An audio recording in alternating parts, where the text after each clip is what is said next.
All right, let's dive in. Today, we're going to talk about a massive shift in how people get things done, how huge movements can spark from nothing. And believe it or not, our story starts not with some grand plan, but with a single lost cell phone on the streets of New York City.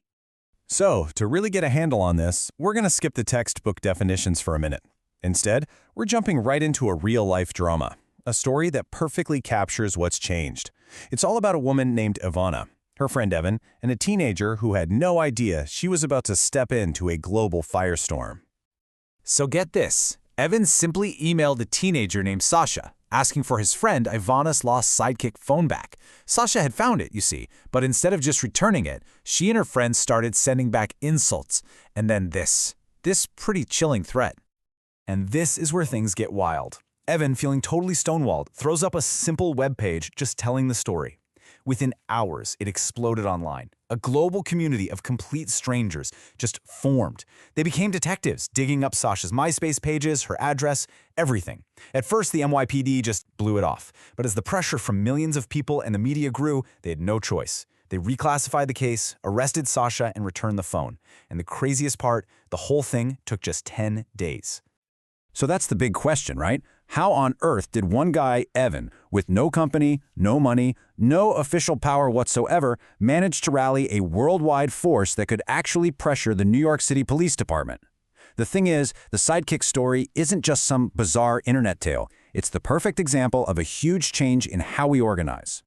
And this gets us to the core idea from Clay Shirky's amazing work on this stuff. We are seeing the rise of incredibly powerful and effective groups that can do amazing things, but without any of the things we normally associate with organizations. We're talking no managers, no offices, no formal membership, none of it.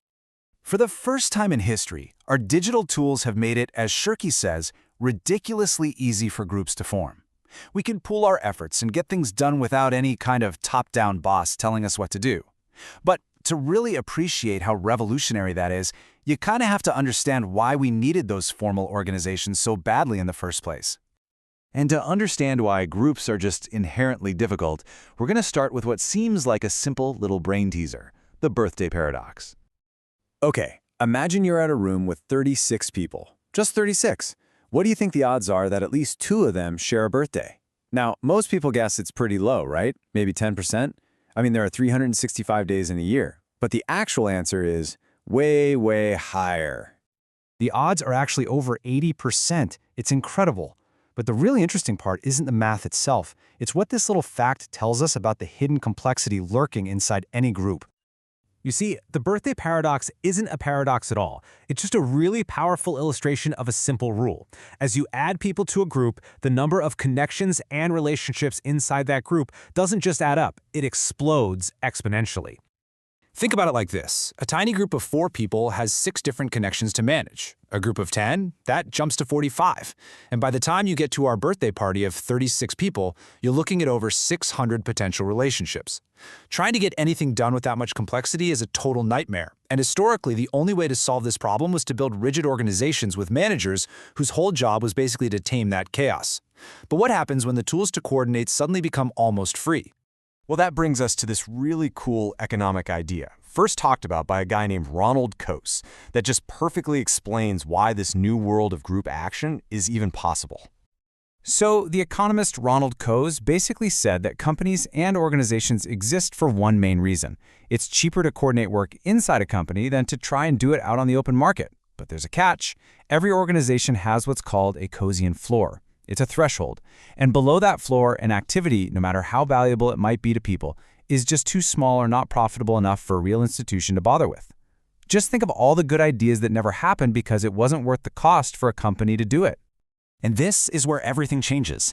These new digital tools, they've dropped the cost of coordinating a group so low that they've essentially just smashed right through that Coasean floor. All of a sudden, groups can form and act based on passion, on fun, on a shared sense of purpose. All motivations that could never pay the salaries and rent for a formal organization. This just blows the doors wide open. It creates this huge new space where loosely connected people can get together and do things that were always valuable but were just never worth the institutional effort before. We're talking about a whole new way of getting things done in the world. So you can think of this new power kind of like a ladder. Each step up represents a more difficult, but also way more powerful kind of group effort. And all of these steps have become radically easier to climb. So at the bottom rung, you have the simplest thing, sharing. Posting a photo, sharing a link for others to see. The next step up is cooperation. This is more complex because people have to actually sync up their behavior to build something together. And then, at the very top, you have the most powerful level of all, collective action. This is when a group commits to a shared goal, and that goal becomes binding on everyone in the group. So what does this actually look like? Well, sharing is what happened on Flickr after the London bombings, when hundreds of regular people created a real-time photo archive that no single news company could ever match. Cooperation? That's Wikipedia, where thousands of volunteers work together to build the world's biggest encyclopedia. And collective action? You guessed it, that's the Sidekick story. It's a scattered, leaderless group coming together with one specific goal: get that phone back. So here's the big takeaway, the thing to really remember. For centuries, if you wanted to get anything big done, you had to go through a formal organization, a government, a company, a church. That monopoly is now broken. What we're seeing is more than just new technology. It's a fundamental shift in power, away from those old institutions and towards passionate, connected groups of people. It really all comes down to what Clay Shirky says here. When we change the way we communicate, we change society. It's such a simple idea, but it captures the enormous transformation that we're all living through right now.